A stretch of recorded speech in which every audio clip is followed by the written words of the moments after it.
Well, good evening, ladies and gentlemen, and welcome to our webcast audience as well. My name is Kevin Sheridan. I'm chairman of ICE Republic of Ireland, and very pleased to welcome you all to this joint event organised between ICE ROI and the Civils Division of Engineers Ireland.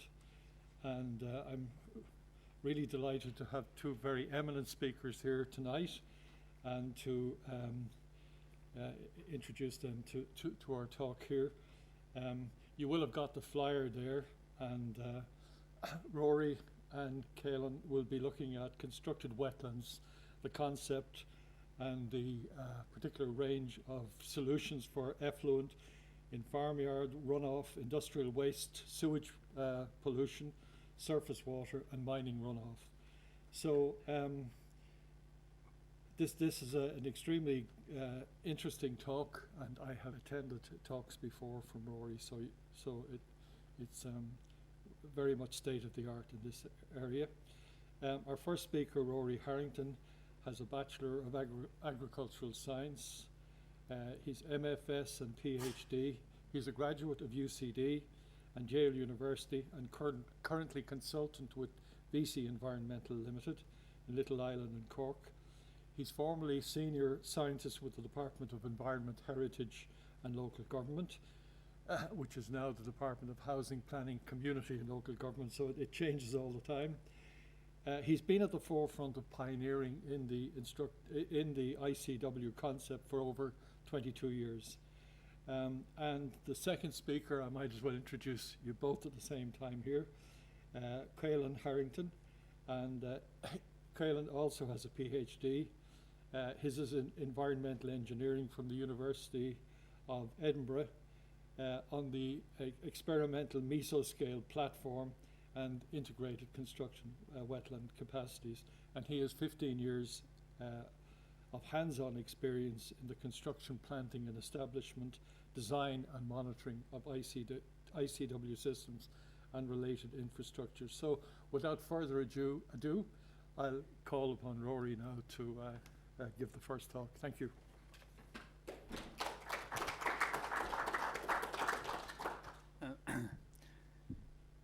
Ladies and gentlemen, thank you, Kevin, for that nice, straight, simple introduction. Yeah, this has been a voyage of discovery, and what I'd like to do is give you some of the backgrounds and origins of the concept, and so doing, had to examine my past, and certainly it's personal empathy for nature that has been a major factor in this. I can't put my finger on it and describe it how this arose, but because it's been there all my life. My father used to bring me fishing when I was in short pants, as they say. I was a canoeist. You know, I just lived on the River Liffey, if you like, exploring all the little eddies and the shoals and so forth. And over the years, I've become aware of lost water quality on the River Liffey, but in other parts of the country. And indeed, when I went to the States back in 1969, I was shocked when I visited small ponds with algal blooms. I had never seen it in Ireland. And I said, that would never occur in Ireland. Well, of course they do. And now with greater frequency, and indeed the recent report from the EPA, the Irish EPA, doesn't put our river quality into in a good light at all. One of the things I became aware of and really was able to focus on was this whole ecosystem concept, their analyses and the dynamics of ecosystems. And while at Yale, I was very fortunate to study under the giants in this field. And another element to this management of polluted water, I asked the question, 23, 24, 25, even nearly 30 years ago, what if water sources were intercepted by vegetated marshes? It's as simple as that. You know, what would happen? And then literally sitting down at home on a Sunday morning, working out possibilities, what if, and then the opportunity arose. And I'll show you the first wetland that we built for the treatment of polluted water. But the emphasis on the ecosystem concept, and I have a definition there, I won't burden you with it too much, but it's a system with defined boundaries. So you can measure what goes in and what goes out. And that, of course, is the basis as engineers to optimize and to understand how it works and so forth. And the key players in this with regard to water management and water in the environment were three people, Herb Borman, Jean Likens, and Robert Pearce. And they worked in what's known as the Hubbard-Brook system. And it's the longest functioning ecosystem laboratory in the world. It's fantastic. So, but also there was a fourth person, Tom Sikkema, who was one of my professors at Yale, and he was so liked by his students that even though he had only a 7-year tenure at Yale, when the university said, right, now that's it, your tenure, you must leave, the students downed tools and they said, no, Tom Sikkema does not leave Yale. And would you believe it, they reversed, and he stayed there till he died there a few years ago. In the photograph you see there the Hubbard-Brook study area, and then you see below it one of their V-notch dams. And believe me, this is instrumented for water management. It's really a wonderful demonstration of what can be done to understand the nutrient dynamics and indeed gaseous dynamics of these systems. But it all started, I think, with this letter that Herb Borman wrote to Robert Pearce back in 1960. So it's going back a long time. This is the letter. And at the end of the letter, he says, we do this, we could look at the rate at which minerals useful for plant growth are added and lost from the system. And it might lead to further studies on how treatments affect mineral cycling patterns. And it was from this work that acid rain was discovered, because they were able to look at the effects of gaseous exchange, if you like, with the forest and the acidification and the demise of certain trees. And of course, we can bring that forward into a rather stylized presentation here of how we look at precipitation. So we have typically 0.8 to 3 meters of rain, depending on what part of the country you are, giving rise to runoff from the land and penetration down into water tables, which may vary. It looks at the atmosphere and the gases and the suspended particles and so forth that the rain brings. And we have the overland flow and acquired solutes going into our rivers, and the groundwater, of course, taking on certain aspects from the water going through. And recognizing too, of course, that water comes in 3 phases: a gaseous phase, a liquid phase, and yes, as a solid. And then we can add to this point sources of pollution through human endeavor. We might have it from villages, we have through drainage, canalization, intensive land use, and urbanization. If we look quickly at this, the interceptor water travels to wetlands, lakes, streams, rivers, vectoring nutrients and pollutants. The Department of Housing, for short, has recently asked for submissions on their draft proposals for the river basin management 2018-2021. Well, I think these 2 photographs say a lot. Last Christmas, I went out for my Christmas walk, and I saw the little river, which is near my home, and then I went out on the 6th of January and saw it again, and you can see that I measured the rainfall between those two events, even though it was less than 10 millimeters, the flow in the stream was quite substantial. Yes, we don't live in a flat country, run off from the land. We live in what's called, I suppose, a rather dynamic surface water area or part of the world, and that's nicely demonstrated by the recent flooding in Donegal, where water just swept down from the hills and caused all kinds of problems. And exacerbating this is the fact that Ireland is a land drained dry. This photograph was taken a flyover a few years ago in the Midlands, and you can see in the middle a patch of reclaimed, I like the word reclaimed, land for agriculture. Claimed land for not reclaimed, claimed. And you can see all the channels that are being put in to drain the water away. And this, of course, is supported by a national programme of arterial drainage, which goes right back over 100 years. And the red there are the more recent ones, some of which have been disastrous for our natural habitats. Because Ireland has lost most of its original natural capital, it has been deforested through fire, grazing and drainage.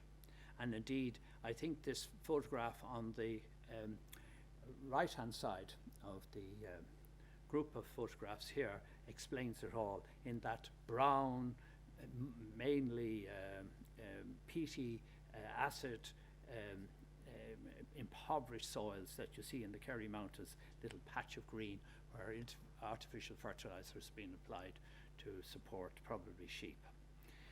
But when you look at what this country was like, as demonstrated by the left-hand photograph of a wooded area, and then if you look like the area like the water falling off at Maham Falls in Waterford, or even when you fly over parts of the lakes, you'll even see drains going right out into the lakes, which were built in dry spells. And it has been continuing so. Centuries of ongoing agricultural ecosystem, I call it dysfunctionalities, because I really do believe that it is a dysfunction, and they continue to ravage our natural environment, of course for economic gain, but at huge social and environmental loss. And perhaps the only path to environmental reconciliation is through what I call ecological reanimation. So is it restoration or is it reanimation? We often hear about ecological restoration, but we rarely hear about reanimation. And I distinguish between the two by saying that ecological restoration focuses on facilitating lost biological assemblages within recent evolutionary timelines. But ecological reanimation focuses on facilitating the biogeochemical processes delivering sustainable, self-managing and self-facilitating systems, minimizing leakiness and entropy, nutrient leakiness and entropy being energy-based.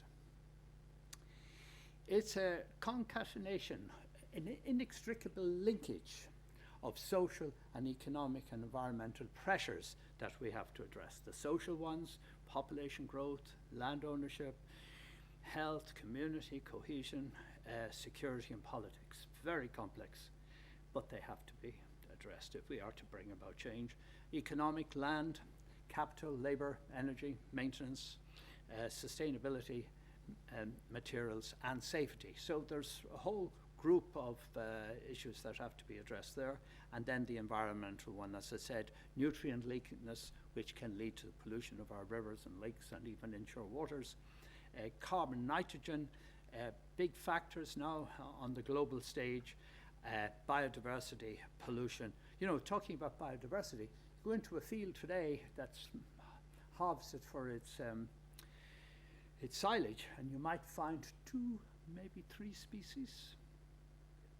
The farmers are pushing for maybe just lowly and perennial ryegrass. and nothing else. As a student, I would remember back in time, 20, 30 species in a field. What a change. So we're down to less than 10% of what it was in my career lifespan. So pollution, aesthetics. We like the built world, but the aesthetics of the natural world are often sidelined. But zoonotic diseases, a hugely important one. What if, for example, Cryptosporidia is a good example of a microorganism that will affect both animals and humans, and there have been problems with that, and the whole area of epidemiology. So we have many things to address, but we have a tool to do this. We have a means, we have a habitat, a range of habitats: marshes, bogs, ponds, capture pollutants and attenuate flow. They do two things. And realizing this, I took three basic interconnected objectives for the Anne Valley, which I got involved in when 30 years ago we moved from Wicklow. We had a small farm in Wicklow and we moved it down to Waterford. And one was the ecological restoration or reanimation of the main and tributary watercourses by increasing their hydraulic retention and enhancing riparian habitats, including riparian woodland. And the local community around said, hey, we like this, we'll cooperate. The other one was the establishment of parallel wetlands and water channels by intercepting surface and groundwaters from adjacent higher elevated lands and ecologically augmenting the reanimated riparian channels with aquatic and helophyte or emergent, tall emergent vegetation. And the third one was intercepting point sources of polluted water from farmyards and catchments, and this principally was in and around the village of Dunhill, including its combined drainage and sewage, and using again this fen marsh ICW concept to remove pollution impacts on receiving watercourses, primarily from farmyards. And so, just in simple layout here, you can see the main areas that were used. This is an area, a catchment of 2,500 hectares, and there are 16 large, that is greater than 1 hectare, integrated constructed wetlands. So about 12.5 kilometres of reprofiled water channel to generate now woodless riparian zones. There is a small area of forest plantation, 200 hectares, and a 20-hectare remnant existing woodland, probably of great antiquity. And so we've gone from small water channels, which you see in 1987, 88, to a revitalized water channel here on the bottom left-hand side. In applying this approach, we have realized right from the outset that we had to apply what's called the universal design model, where we wanted functionality, we wanted durability, and we wanted aesthetics. And by bringing this together, we really had a robust system. And appeasing, and farmers generally, not all, could connect with it, yes, because it was beautiful. And people like beautiful things. The method of construction on the watercourses was to reprofile the river. It had been heavily canalized, deep, some of it down 2-3 meters. Very dangerous, just straight down. And the belief at the time of building or deepening these channels was simple. The deeper you went, the better the drainage. But of course that was a nonsense, because the river cross-section of the middle of the channel was rather restricted. So anytime there was a heavy rainfall event, it just flooded over and spread out onto the neighbouring. So they never got really anywhere. And they knew that, and that's why they were able to engage in this. So using technique, because I did take courses in civil engineering when I was studying agricultural science, the power of cut and fill. What you cut, and if you have to think ahead that you can fill. So one operation did two things. So we did that, and so we had the pre-existing drainage channel reprofiled to create a wonderful array of robust, you can see here on the right-hand side, one of the flood events. It's a very flashy area. This is a small tributary, by the way, to the stream, and the stream was best described by people in fisheries as a dirty drain. So we've gone from that to one now that's running with trout and salmon. And this is some of that work now here today, recent photographs. And it has been exploited in various ways. You can see what I call the yellow brick road there in the middle, which is a high amenity and exercise area where some of the landowners have sought extra money, and they have put in a running track along the berm, intercepting the water coming off the land on the left-hand side in the central photograph. Just another example, and you can see some of these areas are planted up with trees and so forth, which really gives it a new dynamic. And most importantly, because forestry came in for a bad criticism in the recent EPA report, because it was saying it was contributing to downgrading water quality. In this system, we have internalized drainage, which makes a complete change. So there is no reason for forestry to actually be, let's say, disimproving our water, especially in upland areas. So motivating landowners, private, corporate and state, can be done, in my view, through the demonstration of what might and could be done with land and water for their own benefit and for that of society.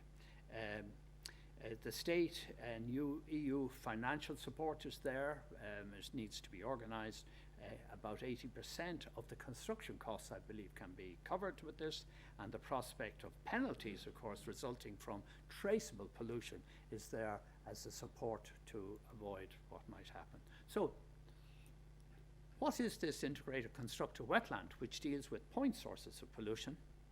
And you can see here on the right-hand side a map, and Caolan will go through many of the case studies that are examples of what has been done. But it's this again bringing together in an inextricable linkage of biodiversity, landscape fit with water management, total water management, all aspects of water. And this is how it has been. There's just one example in the Dunhill village, which before had just a simple small septic tank, and the outflow from the septic tank went straight into the river, on the seen there as the blue line on the left-hand side, on the right-hand side. Initially, a small section of the village was done in 1999, and worked perfectly fine. And then people realized, oh, we can maybe build more houses. So pre-boom, they were building houses in the village, and they added another 40 houses to the village. And of course, the system was overstepped in terms of treatment capacity. So an extra area had to be applied. So the details are there. By the way, this is all up on the web, so you can study it in more detail. So what did we do? We made level areas, planted them with tall, dense, emergent or helophyte vegetation, because this will increase hydraulic impedance through flowing water. Simple as that. The vegetation, roots and stems intercept the through flowing water and support the biofilms, which do similar work to what you find in activated sludge systems or whatever, biocycle and so forth. It's all mediated through microorganisms. But the helophyte vegetation intercepts and transpires water. So not all the precipitation that falls on the system actually reaches the wetland itself. So it changes the whole dynamics, the hydraulics of these systems, to reduce the through flow. And we can design these systems and do so even in Meesic or rainfall-rich Ireland, so that there is no surface discharge, zero surface discharge. We have also developed this to take on some of the heavy pollutants like you would find in animal slurry, showing here is raw pig manure, and this is not contrived. This is on the same day, on the same site, just showing what can be achieved. But we can apply this to municipal wastewater, farmyard drainage, landfill-aged industrial wastewater, and mine drainage, and all of these are addressed by our wetlands. Ireland, of course, is the soils are well disposed to reanimating of wetlands, because they were wetlands at one time, many of them. And so the heavy clays and so forth are perfectly suited to the easy construction of wetlands. So what is the hydraulic model that we use? Well, we have a compartmented one, and that's to organize the water flowing from one to the next, but also to show that you minimize priority flow, you optimize the distribution of water, and of course, from an ecological point of view, cell 1 is going to be more polluted than cell 2, and cell 2 is going to be more polluted than cell 3 and 4 in one canal. The optimum number we found is around 4 cells. But as water moves from one cell to the next, there is a freeboard. And during dry spells, that freeboard, which might produce a a cessation of flow. So when a rain comes again, it has to fill up to the top of the freeboard before it passes on to the next cell. Very helpful in terms of heavy rainfall events, especially in the summer when they're more likely to occur. So I'd just like to review some of the main factors fundamental to the approach. One is the underlying soils and ground conditions, and limiting through flow exfiltration, so there is not water going out of these systems. And this is permitting construction. I see a small glitch there. Influent toxicity. Obviously, there are some effluents which would kill the plants. So one has to address that. And or even reduce their flow. But we can do that by taking various preventative measures, often taking water from halfway down the system and diluting. We have not had a no-go in any of this yet. So it's been very good that we can deal with toxicity. The hydraulic loading, determining the area of the wetland requires the required and its configuration to treat the influent, including that from precipitation. One has to look at total water management, so we have to look at how much water will be coming into the system.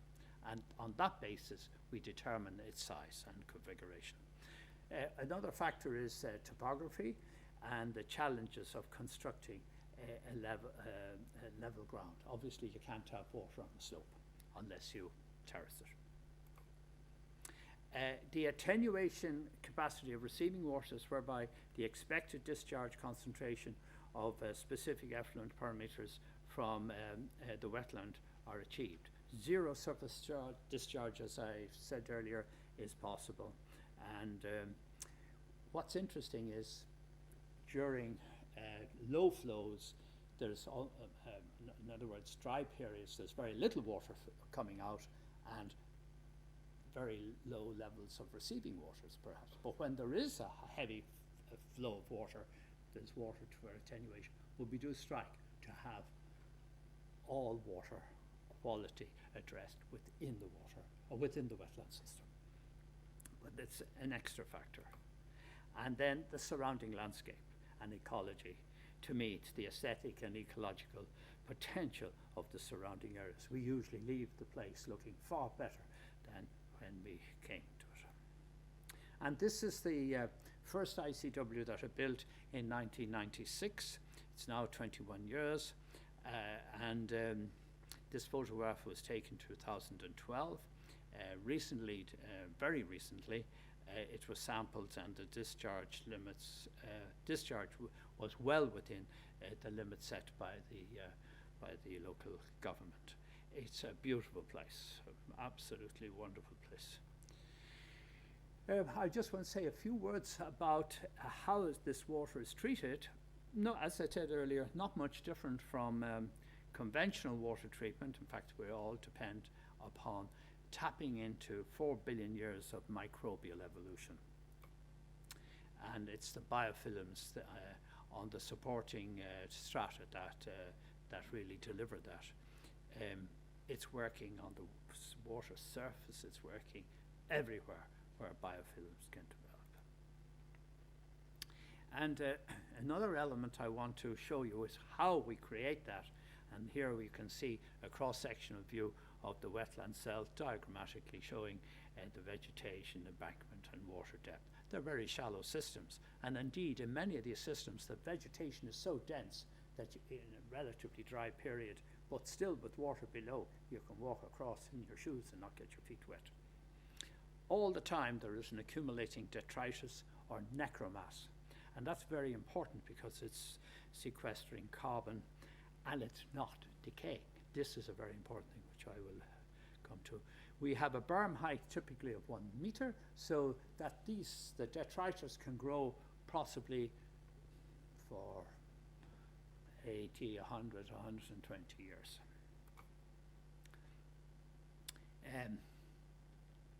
They are not ponds. They were often called ponds. But the dense vegetation does this transpiring. It really pumps water out during the growing season, and which might be from about April through to the end of October, or maybe further depending on species. And as I said, the detritus gives rise to peat formation, and the peat does not decay. Even the surrounding area, the sides of the berms, are utilized, and we can use this to intercept more rainfall, again increasing the capacity to hold on to the water, and of course essential, if you like, for enhancing habitat diversity and biosafety, especially in the proximal ones, in other words the first wetlands in the system. But motivating landowners, private, corporate and state, requires, well, it's a big challenge. And we believe that demonstration is probably the best way. And we are fortunate in having over 100 of these built, so we can demonstrate, we can bring people out and say, look, this is what it'll be like, or something similar. So, and we can also show what can be done with the land and water for their benefit and that of society. State and EU financial support, as I said earlier, of about 80% of the construction costs usually can be found, unless it's a corporation and so forth, but nevertheless, usually it's not a problem. And then the perspective of penalties hanging over people who might not comply with water management needs. So the primary cost factors for wastewater management can be compared between the ICW approach and the conventional. So in the conventional electromechanical wastewater treatment, you have a high capital investment, relatively small area, or site value, and a high energy operation and maintenance. In the ICW approach, we have a large land area, that's your biggest capital cost. You have a relatively modest capital investment, and you have a very low energy, maybe as little as 90% saving. In terms of overall, and we have presented papers on this, published papers on this, we see between 60 and 80% on all capital needs, including the purchase of the land. And here are just some of those that have been, as I said, Caolan will be doing more of the case studies here. But bottom right-hand one is an attractive one for me. This is this has a swimming pond right in the middle of the wetland, and it's really a top score for this little holiday resort. The middle bottom one is Castle Leslie, which is one of the top hoteleries in the country, and it's literally on their doorstep to the Castle Leslie itself. And that's for the whole, not just for Castle Leslie, but for the whole of Glasslough village, which is nearly 2,000. And on the bottom left, you'll see landfill leachate. Huge cost to county councils to manage landfill leachate, and this can be done on site, which we've done now in the 2 places. So bringing it forward, I think see it as a reconciliation, bridging needs with wants. The perceptions that people have, we have to make them aware, we have to demonstrate, and we have to give them guidance. And so we have all these societal needs. It's long-term welfare, clean air, water and soil, absolutely essential. We have European Union directives on it. We have Ramsar, the Convention on Wetlands. We have the United Nations Environmental Programme, all focusing on improving society's needs. And then we have the sectoral ones. You know, agriculture is the big driving factor, and we have agriculture, which is slow to embrace this, has to, so even for its own benefits. And there are so many benefits indeed if agriculture would embrace it better. Forestry, as I said earlier, has an engagement here. Fishing also, recreation, nature conservation. Even nature conservation is a want which can be satisfied by looking at the way that we can reconcile it to the societal's needs. Just then on the performance, I mentioned earlier how little water may exist from these systems, and so if you look at the black line or black polka dot there, it shows you what's coming off a farmyard, and then by the time it's halfway through the wetland, in other words out of pond 2, there are 4 ponds, you can see its distribution of water has changed, and then if you look at discharge, it only registers in a small way over a full year. If we look at the sizing of these systems, obviously the bigger they are, the better they are. And here are nearly 3,000 data points over from all 12 farm wetland systems. And you can see the bigger the wetland, the lower molybdate or phosphorus exiting from it.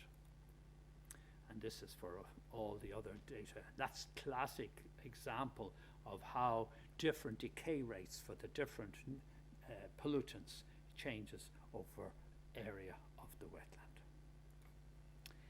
From a biosafety, yes, the biosafety of these things is extremely high, and it's achieved early on in the system, and you know, you've rarely, it's difficult to find E. coli. Sometimes we don't detect E. coli, and the coliforms are dramatically reduced. Sequestering of carbon is substantial, maybe as much as 5 tons of elemental carbon per hectare per year, certainly in the upper couple of wetland cells, which is outclasses any other sequestering system. It also sequesters nitrogen, and about 68% of the nitrogen which comes in mainly as ammonia, nitrogen and so forth into the system is converted into biological nitrogen, which stays there until required. Biodiversity is enhanced, as I said, in the Dunhill stream. We now have a thriving trout and salmon run, and just the aquatic plant life has come back into the stream. It was almost totally absent before we started. Recreation, you can see chaps in the lower right-hand side swimming. The school has just ended and they all descended there. Unfortunately, somebody in their wisdom put up great big signs saying, no swimming, deep water, no swimming. So sometimes you win the battle, you know, but the battle is not over. Sometimes you lose it, or you just have to wait and deal with it. It's a fantastic place to go walking and so forth, just special. So reanimation, ecological, requires the combined collaboration of landowners, experienced direction, you do need to know what you're at, planning, science and engineering, state engagement, yes, it doesn't have to have it, but great if you can get it, including that of local, regional government towards, and they should be aware of reducing entropy, because that will always be a drain on the national economy. And then the community itself, increasing awareness and empathy. So the key words are landowners, science, government and community. So I will conclude then, what if? Innovative demonstration of what can be done is the initial priming factor. Just asking what if. It is said that what if are the two most powerful words in any language. And I think I agree. Coherency, that you really have to not just think off the top of the head, but really work through to see that what you do is scientifically correct, socially correct, environmentally correct. You really, and you have to bring your colleagues along to deliver on that. The bioeconomy, and recognizing that the residual values of used or polluted water and its vector constituents provides opportunities for their reuse and recycling, including that necessary for the sequestration, as I said, of carbon and key ecosystem services. And finally, ecosystem services facilitating social and ancillary environmental needs. And I'd like to finish up then with the key challenge. And this began, Herb Borman wrote this 2 years before he passed away. An underlying principle is that social and economic factors will override natural factors unless the public is educated to understand the relationship between nature and their own long-term welfare. And I think that really sums it up. It really hits the nail on the head. So I'd just like to acknowledge the communities with which I work, colleagues Paul Carroll and Susan Cook and Pat McCarthy at Waterford City and County Council, colleagues in Monaghan County Council, Laois, Kerry, Dublin City, Donegal and Leitrim County Councils, Irish Water have now engaged with us, and indeed my colleagues within Lessening. So the final quote goes to William Wordsworth: "Nature never did portray the heart that loved her." So I think that really says it. Thank you.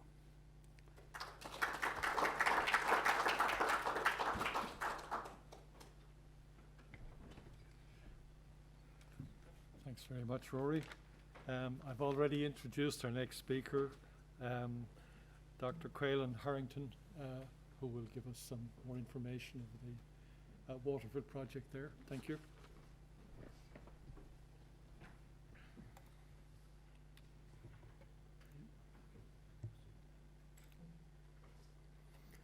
Good evening, everybody.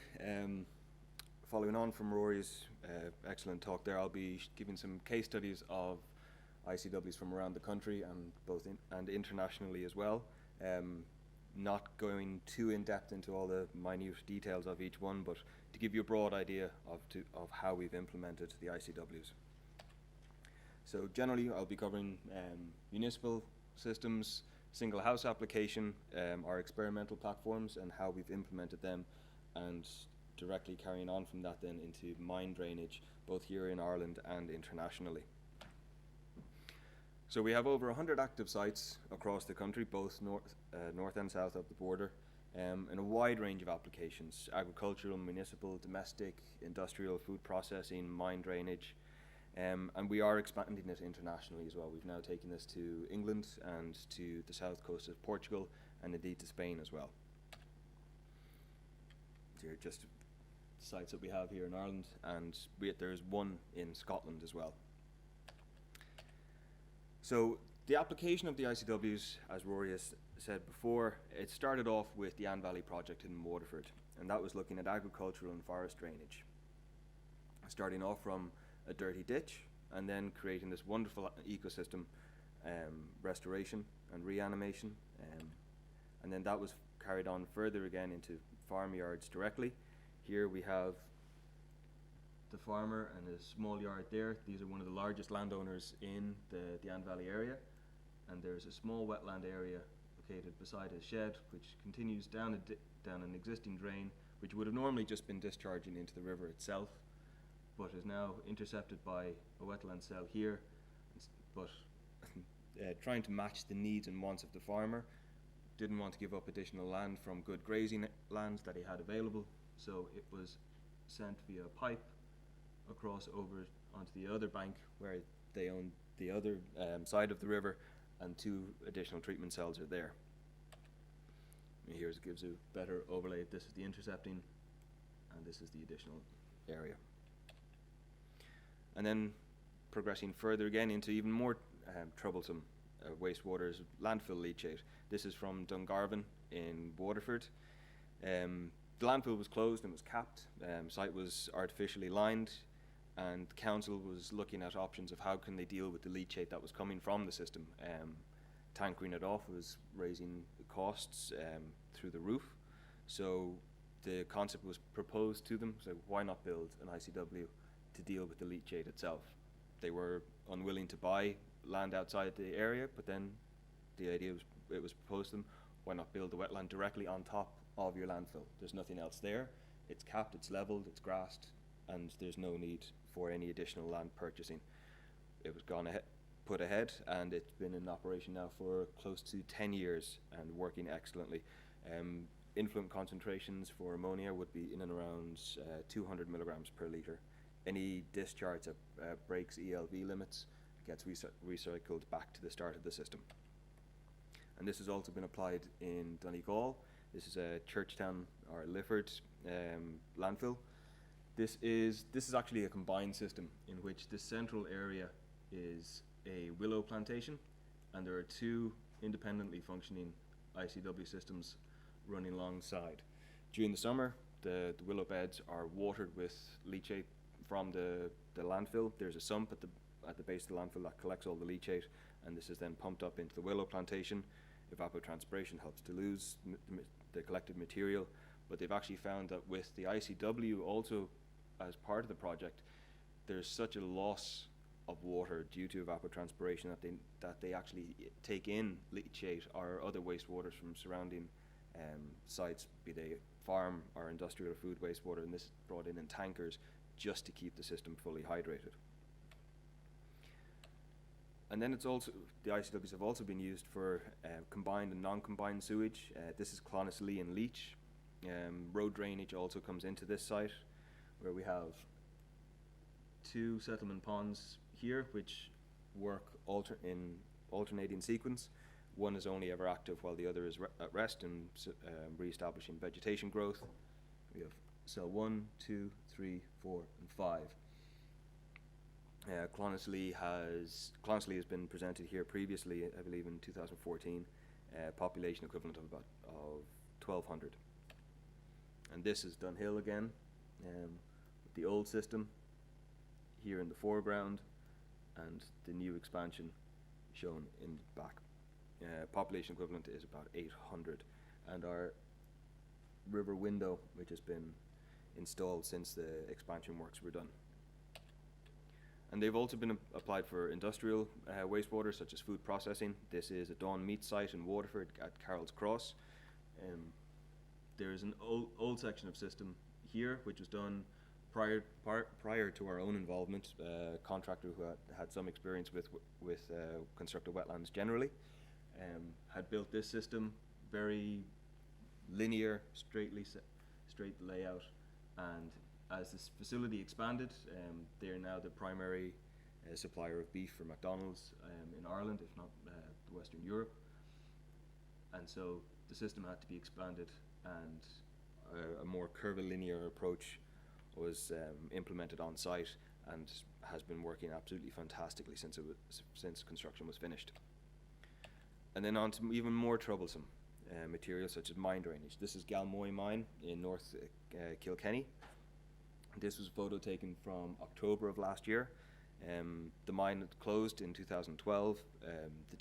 The tailings management facility was capped, and a wetland was installed as part of their cramp or closure and remediation program. And the ICWs, the concept can be applied on a very small scale, from a single house up to any. It can be scaled to meet any need. So this is a single house dwelling in Waterford, where we have a 3-cell system, and it takes all of the wastewaters, anything coming from the septic tank, going into the cells here. Thus far, since this has been in operation, there's been no discharge from cell 2 to cell 3, but we were told by the homeowner to take up as much of the lawn as possible, because they didn't want to spend their weekends mowing grass. And this is Stonyford in Northern Ireland. It's been our biggest collaborative project to date with Northern Irish Water, soon to be dwarfed by an additional project that we have in planning at the moment. This is treating almost 1,500 PE, and I'll be going into this in a little bit more depth later on. And the application of the ICW concept can be used both within urban and rural landscapes. On the left-hand side here, we have Kilboggett Park in Dunleary-Rathdown Council area. It was originally a filthy drain that was filled with shopping trolleys and traffic cones and general waste and rubbish from the immediate area. 5 stormwater drains used to come into the drain and then go out into a culvert here at the south of the system. And now it's been transformed into a park. We've taken the basic ICW concepts, applied them to this specific site, and now you go down there with a high-vis vest, and I can guarantee you that some member of the community will stop you and ask you, have you worked on the project? And if you have, they will thank you for the work that's been done. It transforms the environment that they have there, both from how people interact with it socially and the aesthetics and biodiversity of it. And then we also have a more rural setting. This is Castle Leslie in Monaghan again. But we have to design these systems to meet all and any potential future needs that the sites have, such as the possible expansion of a village, road drainage, new infrastructures that are being put in. And you have to, if you don't have the land, or if you do have the available land, to design it in such a way that it's future-proofing it. So you're taking water quality and hydrological sustainability into your design approach. So just to present some information on our major municipal sites, which would be Dunhill in County Waterford, Stonyford in Antrim, and Glasslough in Monaghan. So Dunhill, Rory's already covered some of this, so I'll go through it a little bit quicker. 800 PE. Originally, the original system was built in 1999, when the PE was about 80. And then following on from that, then there's an expansion in 2011 to 2012, where this overall system was expanded to deal with the increased population in Dunhill. It's a combined system in that there's road drainage and surface drainage also discharges into the wetland, but this is taken care of individually, where road runoff goes into an intercepting channel that runs alongside the site and is kept separate from the municipal wastewater that is intercepted and treated within the wetland. Vessi Environmental has recently just been working with Irish Water on the site with a very in-depth monitoring program. All of these small red circles are indicating monitoring locations throughout the site, and we're also looking at nanoparticulate spectroscopy to look at very small quantities of material that could be within the wastewater that isn't normally detectable through standard lab protocols.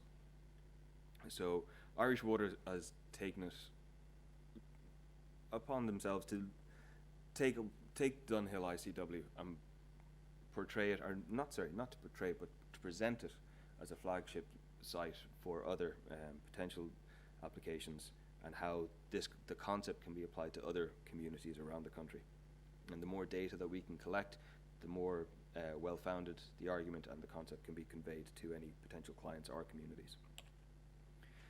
So this is just giving a small breakdown of the immediate area. This photo was taken in 2010, before any additional construction was being done on the site.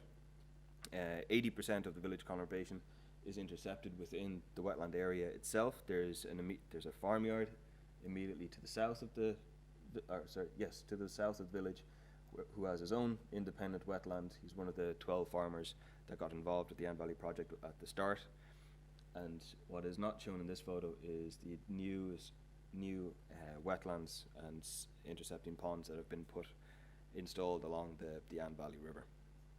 And these intercept roughly 40% of all overland flow. And this just some photographs. This is the site prior to construction in November 2011. It was a marshy field. The landowner grazed animals on it roughly 2 to 3 weeks a year. Couldn't maintain animals on it at all. Very wet. Anytime there was a good rainfall, the river would just overflow, flood the field, and animals couldn't be put out onto it. However, the value of the land, as soon as the county council expressed any interest in it, went tenfold up. Construction was completed in July 2012, and using all on-site material. There was no additional material that had to be brought in on-site. We work with what we have to the best of our abilities, everything from the stone to topsoils and the subsoils as well. And this is the site 3 years after completion, in August 2015. Here we have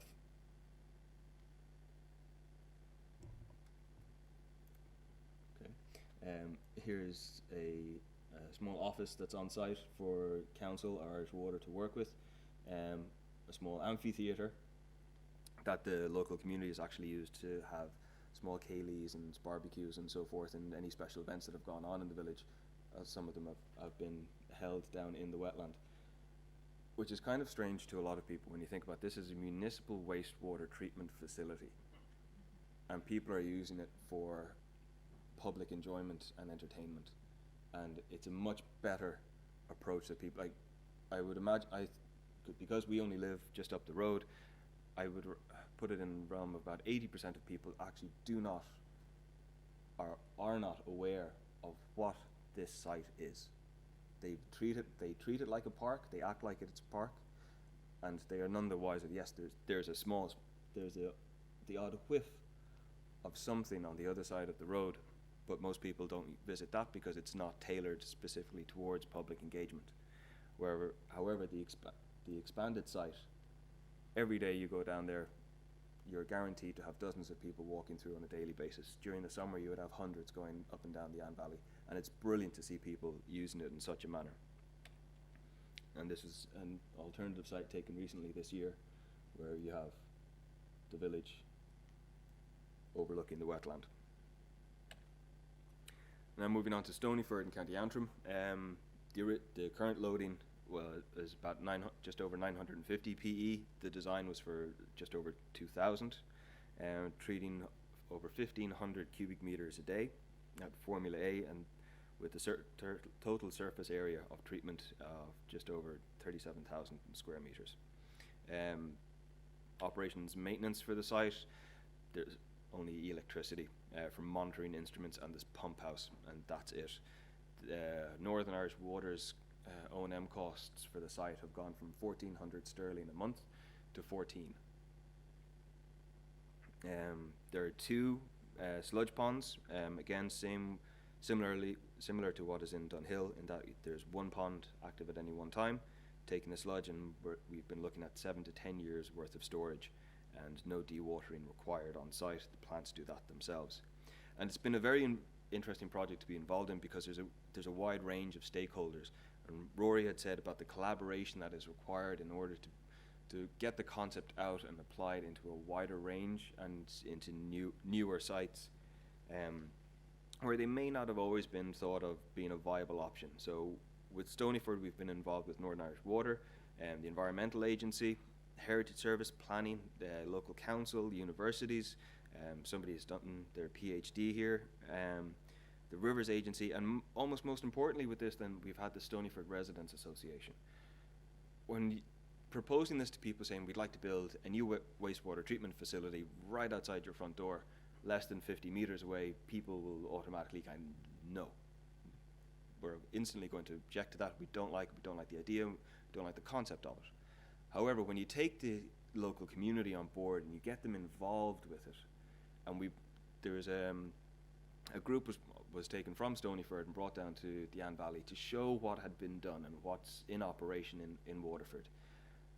And mentalities and opinions changed instantly. As soon as they saw it, people started to become on board. They didn't question what was there, and when they came down, then people started picking out small details that normally people hadn't noticed before and started asking, why is that there and why is this here? And they showed an active engagement with it. And by the end of the field trip, everybody's minds had been completely changed.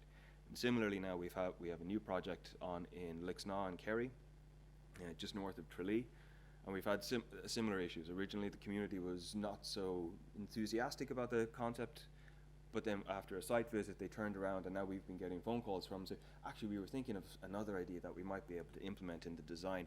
What do you think about that? And to get that level of feedback from a client or a community is fantastic to see.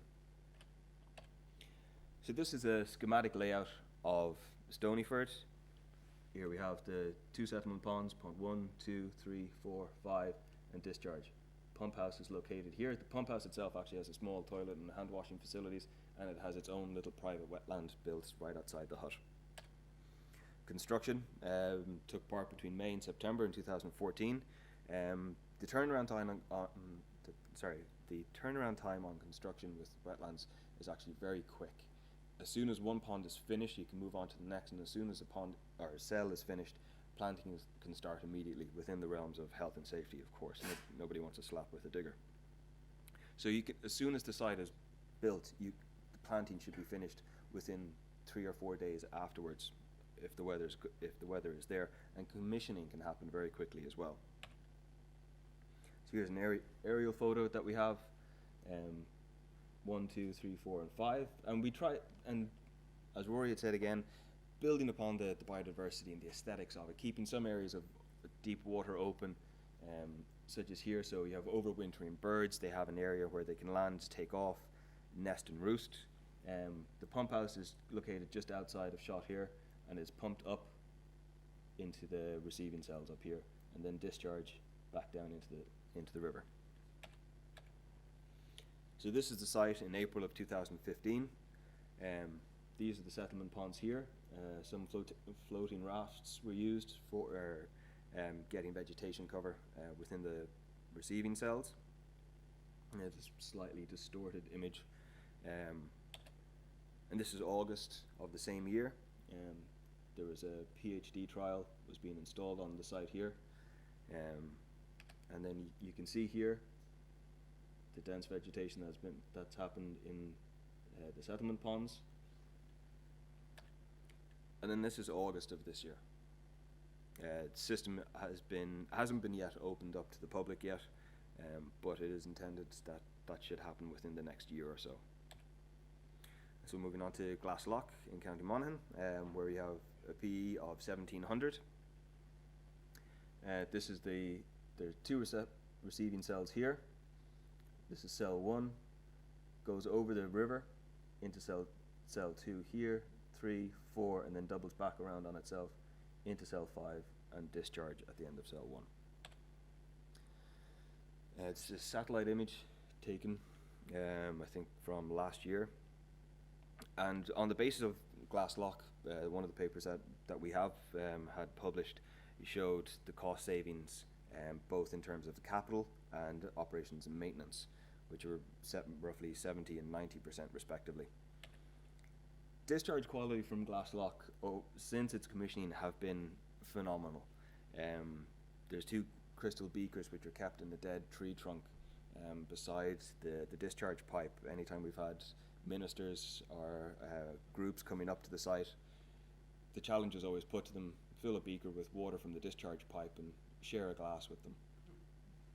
Some took the offer, some didn't. But this photo here shows strong discharge from the site. But the discharge is always commensurate with what you have in the river itself. If you have had periods of sustained rainfall, you're guaranteed to have some level of discharge, and more than likely you will have a high volumetric discharge. However, you will also have an increased assimilative capacity in the receiving surface water. During the summer, there will usually be little or no discharge from the site whatsoever, but then there's very little flow in the river itself to take on that. This is just another site, another view with Glasslock village in the background, Castle Leslie, and the site here. And scaling it back down from these larger sites down to single house applications, this is just a small schematic layout as part of a planning application for the house in Waterford, where we have a 3-cell system with a discharge to river. Discharge pipe has never been used. So taking the request from the client in that as much of the lawn be used up for the site, more functional plants were used in cell 1, such as Glaciaria maxima, Typha angustifolia, Carex riparia, with little splashes of colour. Again, I started my experience in the ICW field with planting of a 9-hectare wetland for 4 years. So having the experience of knowing what plants work under their required function, and then as you go down the system, you get more and more increased biodiversity. So we want to create, again, taking the aesthetics requirement of the ICW approach and applying it to this. And down here we have everything from lilies to purple loosestrife, alisma, and various others that have a great burst of colour during the summer. And this cell is only fed from the groundwater well that is on the other side of the road. Discharge from cell 2 has never reached pond 3. Even under storm conditions, there has never been enough. The river here has actually flooded up to the top of this embankment. It's stepped, and discharge pipe is here, and the storm water within the river could come within 30 centimetres of the top of the embankment, yet cell 2 has never discharged into cell 3. And so taking the basic concepts and design parameters of the ICWs itself as generally as what was laid out in the 2007 paper by Harrington and Schultz, I developed an experimental platform which we call the mesoscale approach, and this was done in conjunction with Teagasc Moor Park Piggery Research Department down in Fermoy in Cork. And it was part of a stimulus project where there's 6 projects being run in parallel, 3 working with solid fraction and 3 working with the liquid fraction from anaerobic digestate. Originally the project was meant to look at raw piggery manure, but Teagasc knew better, so it was looking at anaerobic digestate. So I was looking at the liquid fraction. So I designed a system that was in operation for 18 months, and analysis was performed on 12 months worth of data from that, 6 months just to allow it to establish and get to a mature stage. This is schematical layout of it, where we have 4 systems, each with 4 replicate layouts in a cascading system where you have cell 1 cascading just by gravity feed down to cell 4, again mimicking aspects of the ICWs in that there's no mechanical pumping unless cell 1 is at a higher gradient and you need to pump from your source to the start of the system. And this is the platform itself running. It was run between 2009 and 2010, and the results from that were very good. We were looking at high ammonia concentrations, so 100 to 200 milligrams of ammonia. There was an accident just immediately after the sampling timeline was closed. There was an accidental discharge of 16,000 milligrams and 9,000 milligrams of ammonia into all four systems. One received 16,000 and the others received 9,000. Cell 1 had taken a hit, but all other cells were still functioning healthily. I took a sample from that, and discharge quality from that was on par with the 200 milligram treatments that I'd been running before. So taking that higher concentrate, we were in discussions with Borden Namona, and we were looking at landfill leachate, which we had already worked on previously in Dungarvan and Waterford, but Borden Namona at their Drehead recycling facility in Kildare, we decided to push the boat out essentially and see how hard can we push these systems to the point of breaking. So what we did, again, another mesoscale was set up, again with the 4 replicate systems. And these were all designed using IBCs, submersible pumps, and milk containers, so that there was nothing needed to be over complicated. It was, if anything went wrong, materials and parts could be changed out within 24 hours, rather than having to wait on a part for 3 to 4 weeks. The design of this system was to look at ammonia concentrations between 200 and 600 milligrams. Using a monoculture of Glyceria maxima in a gravel substrate. And results from that as well, we're showing between 95 and 96% removal. And then moving on again from that, again, the concept is constantly evolving and being applied to new and emerging wastewater types. For us, some other systems have been dealing with these types of wastewaters before, but seeing constructed wetlands applied to these is a bit of a new concept. So we had taken this and we moved it on to mine drainage, and we used the mesoscales then to assess sulfate reduction. This is it with Tara Mines and Navan. Again, using the monoculture of Glyceria maxima. But it wasn't the first time that mines had used the ICWs for wastewater treatment. Galmoy mine in Kilkenny was in operation between 1997 and 2012. They were processing up to 650,000 tons of ore annually. The mine closed earlier than expected in 2012. The photo at the top here shows the processing facility, and the lower photo here shows the tailings management facility. The larger pond here is phase 1 and phase 2, and phase 3 is a small grassed area down at the very bottom center of the photo. Phase 3 was never completed or used as a tailings facility because the mine closed that a little bit earlier. Here we just have tailings, the TMF in operation and with the final cap. So as part of their closure, restoration and aftercare management plan, or CRAMP, Galmoy was required to find a passive treatment for all the runoff from the mine drainage and anything that was coming off the TMF capture. They had to have a 30-year management and monitoring program, and the ICWs were then tested using a small field scale trial. They were looking for low maintenance, obviously for the closed mine, and ideally with 1 to 2 people on site at any one time. Since its commissioning, there's only been one member of staff that's actually worked on site. He has a small office on there, and that's the only manpower that's been required for the entire site since it's been in operation. And they needed something that had a very long lifespan. We've looked at sites where with sludge accumulation in agricultural systems would only need desludging after 7 years or so.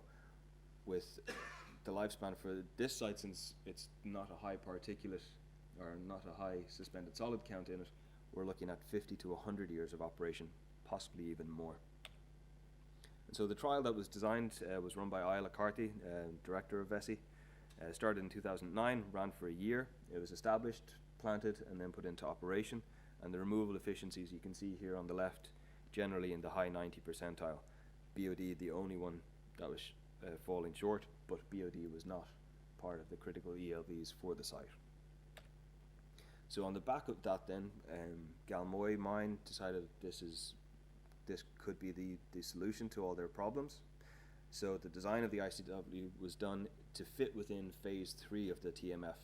Site was there, it was already artificially lined. It was one of their licensing stipulations that it had to be lined on that site.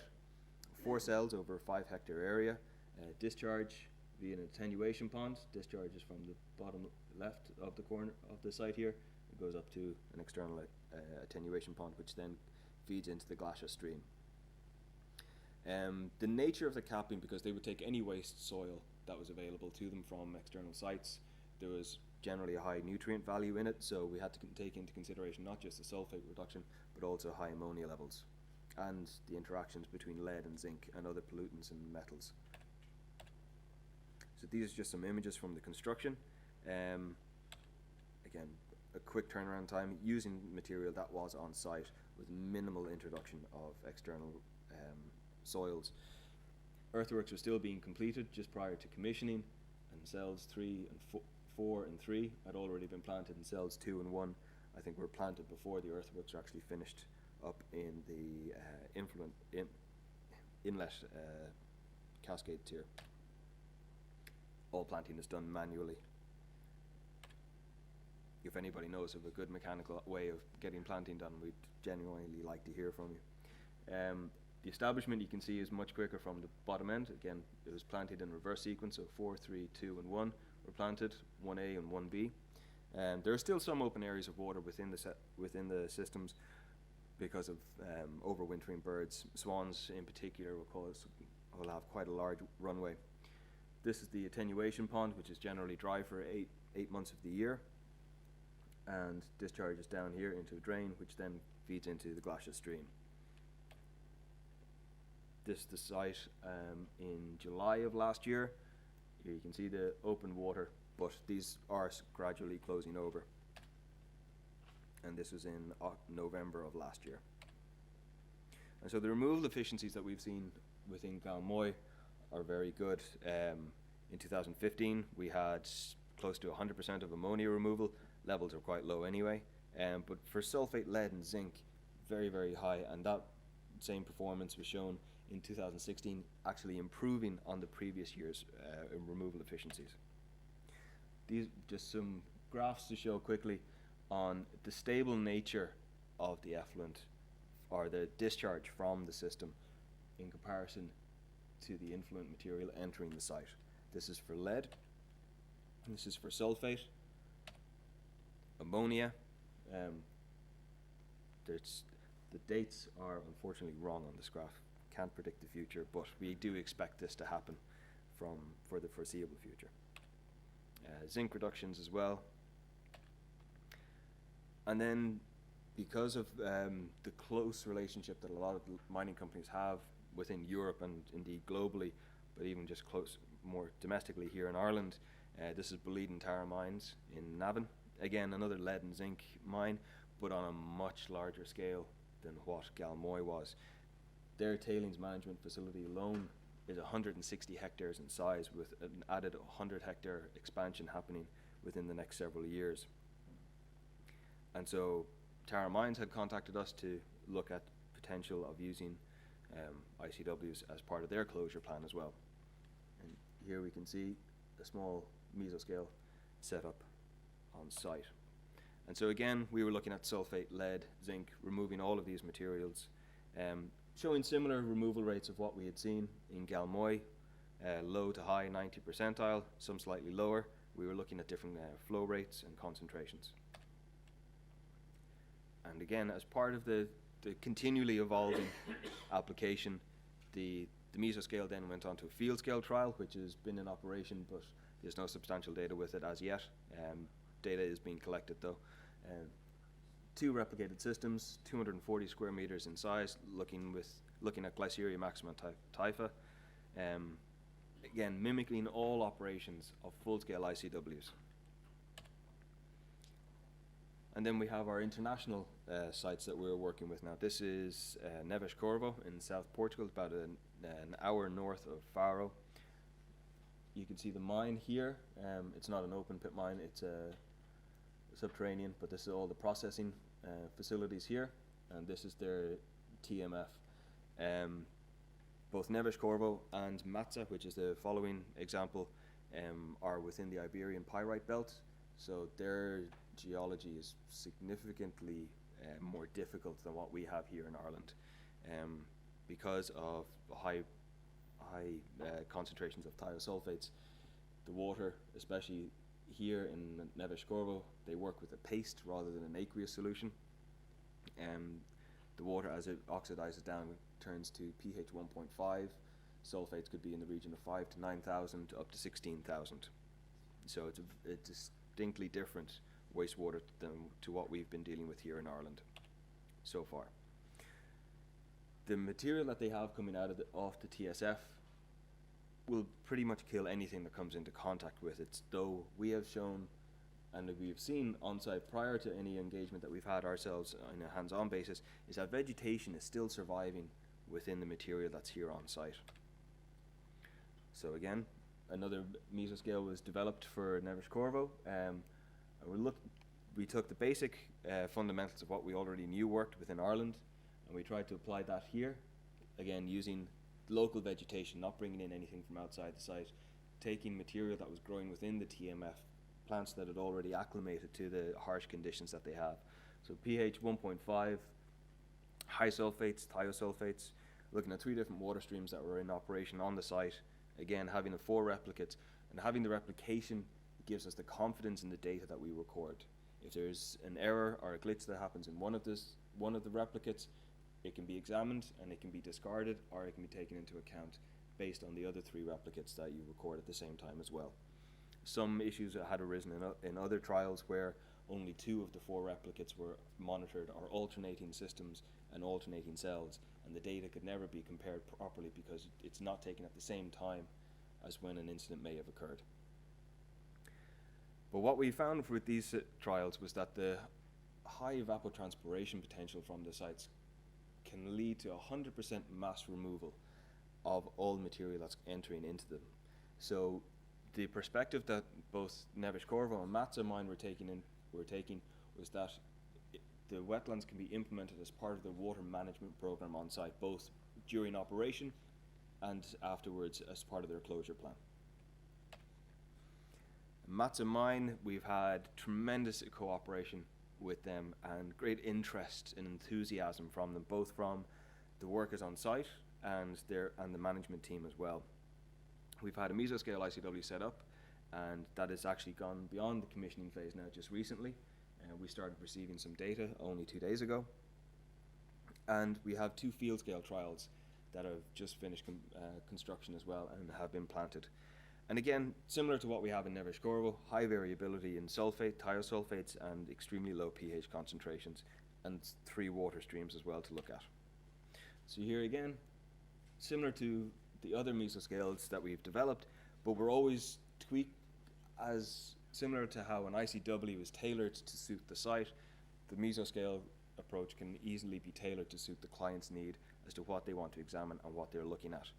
Either taking into account that you want to have varying water depths within each cell, how you collect it, what kind of on-site vegetation you have. Here we've implemented 3 different discharge water heights, implemented with a small tipping bucket based off a rain gauge, so that we have accurate volumetric recording. Just to put it into perspective with the site itself, down here at the bottom of the photo we have the mesoscale. This is a small storage lagoon that collects intercepted water that's actually coming from underneath the TMF. It is not a result of any operations on the site. It's just an underground stream that is interacting with the groundwater, with the underlying geology.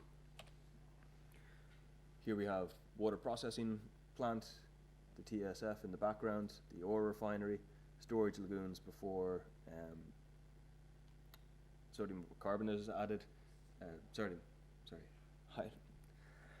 hydroxide being added into the water, and other storage lagoons then. And here we have the pilot scale or field scale system just under construction. It's a close-up of it here. We have a recycling sampling chamber at the end.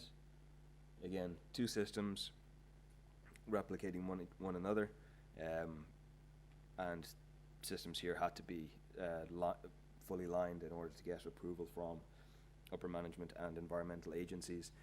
The ground there is quite porous. They're unfortunate in that they don't have the clay that we do. And this is the other field scale site located adjacent to the TSF and the mesoscale. These are the pilot scales fully planted up, dense vegetation in form of Phragmites australis and Typha angustifolia, again the native species. And here they are fully planted up and establishing. We hope to have these commissioned within the next 2 months. And just giving the plants a chance to adapt and get up to a proper mature state. And since the soils here in Spain are carbon lacking, we had to improvise and find a carbon source in order to sustain the growth of the plants. So what we took was sewage sludge from their on-site facilities. They didn't have enough. They had emptied out all their tanks that they had.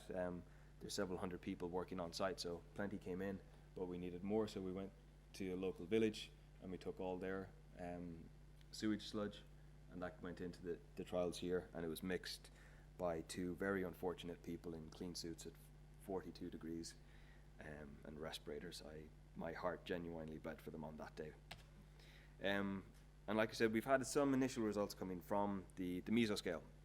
This is not data from the field scale yet, but what we have had from them is influent concentrate, influent volumes, mass, total weight of both sulfate, thiosulfates, and then what's coming out of the systems. And we're putting, the loading that we are doing is quite high, higher than what we would generally run in more traditional ICWs in Ireland. And what we've had is a very good demonstration of the evapotranspiration capacity. Yes, obviously Spain does have a much nicer climate than we do, but to have that kind of reduction within a very short space of time is both impressive and uniquely advantageous to the client. The sustained healthy growth of the plants and vegetation within the systems shows that the plants can not only deal with it, but they can thrive under these very difficult circumstances. So the evapotranspiration rate has actually led to 98% equivalent mass removal of influent concentrations of influent material. In most cases, actually, we've had 100% reduction even before getting to cell 5. Cell 4 would just about be sustained with water, and cell 5 in some cases actually had to have clean water brought in just to keep the cell hydrated. But what Matza and Neves Corvo have done, they want to implement this into their on-site water management program, as I've already stated, and it's effective mass removal of contaminated waters. The reduced overheads and operational costs as a result of this. Both sites had looked at reverse osmosis and had found that the filters for those plants would get bunged up with gypsum in a 12 to 24 hour period. The cost of treating those filters was astronomical to keep it on that sustained level. So when you looked at in terms of operational and overhead costs, having a passive system is a no-brainer for them. It's just finding the right design to suit that site, similar to how we design an ICW to suit any other site within Ireland itself.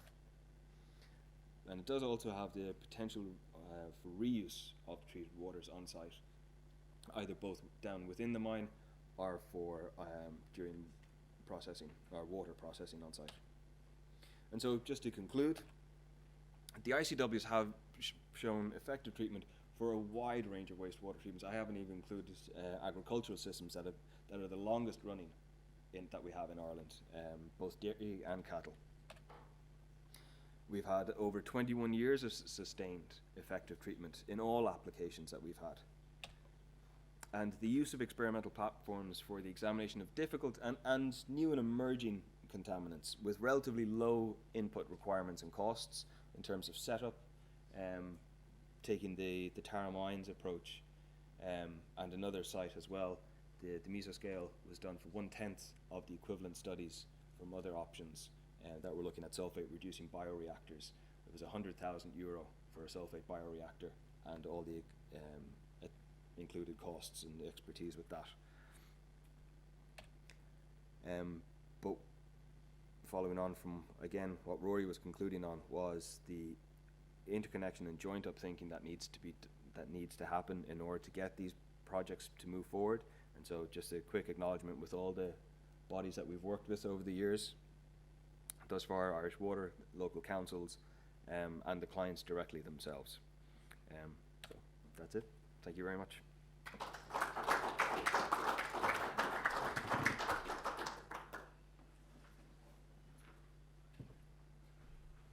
Okay.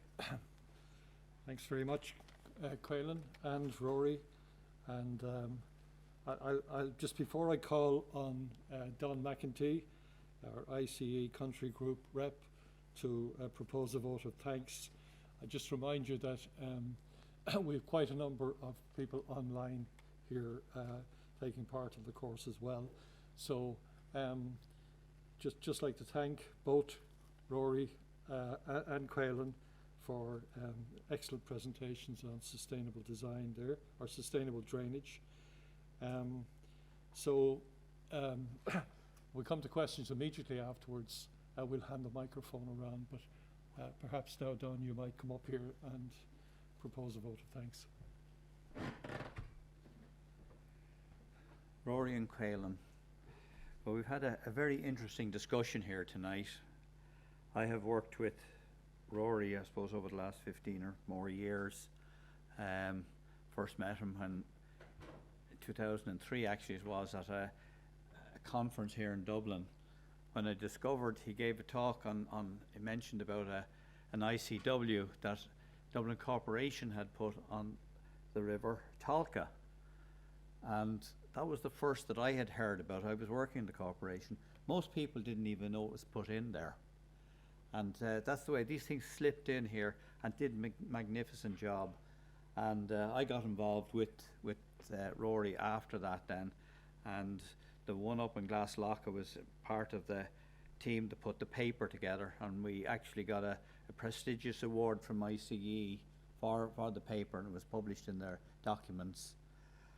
And I think tonight now you've seen the evolution of the ICW from Rory, and you've seen the very practical applications from Caolan here. And as they say, there's over 100 of these sites now in operation in Ireland. And I would like to see this thing worked on a much bigger scale.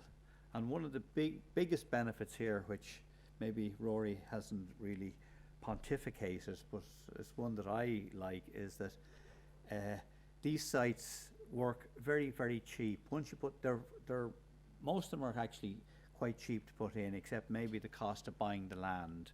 But notwithstanding that, they're still very comparable with conventional, say, waste treatment plants. But once they're in, the operational costs are almost zero, and they run there for years. And the great thing about them is that they will protect the water source, or the discharge. And as Rory pointed out, a lot of them, there's actually very, very little discharge from them. Up in Glaslough, I think maybe 6 or 8 months a year, there's no discharge at all into the local river. And one thing which he didn't mention, and it was a question which has been asked, you know, we've had fairly mild winters, but the question was asked, like, what happens if you have, you know, -15, -18 degrees temperatures? Well, we've actually had that up in Glaslough, where the surface froze. The surface actually didn't freeze within the wetland itself, but around it did. But the wetland still worked in those sub-zero temperatures, and which was a great demonstration site of what can be achieved with these wetlands. So just want to now propose a vote of thanks here for the paper tonight from Rory and Caolan.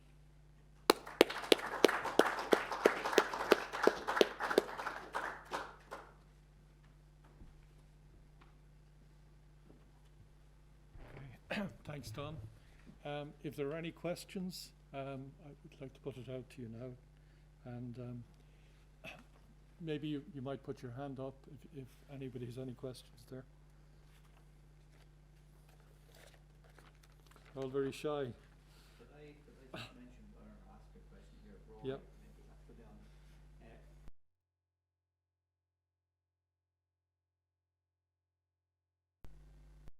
Didn't come into your discussion there. Maybe you could just mention a little bit about that.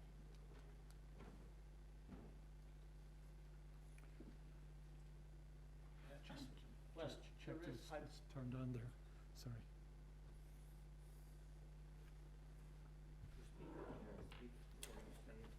I can, There's a second one there. I just can in use case. the microphone. Yeah, please, yeah. I think that might make more sense. Thanks. Yeah, good question, but partially explained in my presentation that there is attenuation, there is water hydraulic reduction because the evaporation and the transpiration that occurs from within these systems. But there's also this freeboard effect, so you can store up capacity to hold on to water, and indeed they are very effective. Along with forestry, we don't have much options in dealing with surface flow and flooding events. And indeed, the damage in Donegal wouldn't be anywhere near as severe if the land had been forested or there were wetlands and so forth to intercept. So yes, they have a big role to play. And you know, we have these terrible storms here in Florida at the moment, and if the wetlands around Florida are further reduced, there would have been far greater problem from flooding and so forth. So these wetlands are very effective in attenuating floodwaters. Okay, just a question there. You mentioned, you know, a comparison with conventional treatment there, with savings of 60 to 80%. Now, and there is a good grant structure associated with this. Is this net of grants or? They were based on real costs, Okay. and that was derived from the Glasslock wetland, where there was a detailed analysis, a financial analysis done. But also, we have done a financial analysis for wetlands treating farmyard runoff with colleagues in Teagasc. We have demonstrated that the land used for this purpose is the most profitable on the farm. So there's a real benefit by putting them in, because the farmer is not having to manage polluted water, which is 98% water, and just travelling around the farm trying to get rid of it in terms of spray tankers and so forth. So huge benefits there. Okay. And just perhaps one other question there in relation to on-site wastewater treatment systems as a polishing filter. Have you much experience in relation to using the wetlands in that context? Yeah, there are some systems, DAF systems, for example, and others that are in industrial zones, and then the wetland is used. But in reality, we are finding that why not use the wetland without complete, it's a complete package we would like to see. And there are other benefits from that. You don't have sludges as many of these pre-treatment systems will have, you know. Okay. Any sorry, Don, if you want to stay up there. Yeah, Rory. sure. I'll bring the mic around. Yeah, I have one more question here is regards to, you just mentioned there about the single house wetland.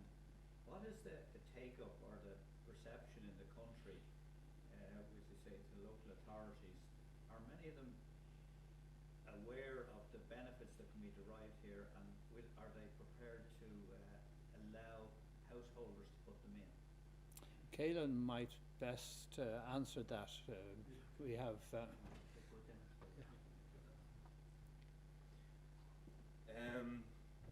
in regard to single house applications, there's roughly 20 sites currently in operation throughout the country. We have a new pilot scheme that's in operation in Leitrim, where there's 3, now 4 newly built houses have put the ICWs in as an option that was given to them by the council in comparison to other potential options. In terms of uptake, a presentation was actually given here in 2014 with the application of ICWs for domestic wastewater treatment, and the uptake has been quite low since then.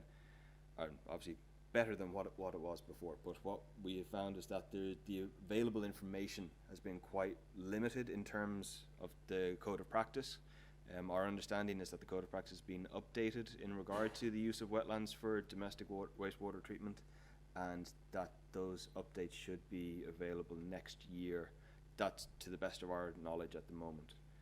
In terms of opposition or uptake, I've actually received a number of calls in the last 6 months from both from clients and from council personnel asking what is the availability, have they been installed within this county or within this region, and having a lot of cross-border communication between counties as well. Actually, somebody rang me from Roscommon, and they were then put in contact with people from Leitrim council who had hands-on experience, and then that's been taken further from them. So it's actually promoting better communication between the councils in regard to domestic wastewater, which is great.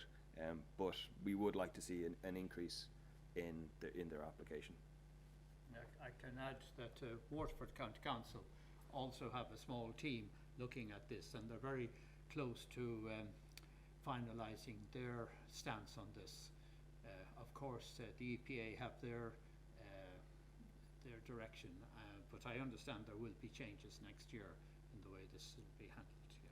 We won't need licensing, there will be certification, and but our work showing zero surface discharge is now being taken seriously, and that is a big plus. What it requires is the appropriate vegetation.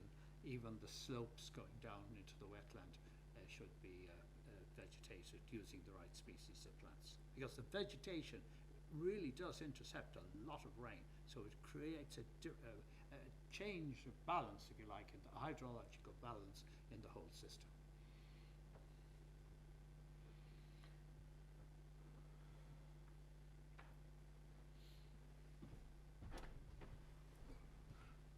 Okay, well look, thank you very much to both our speakers for two very comprehensive presentations.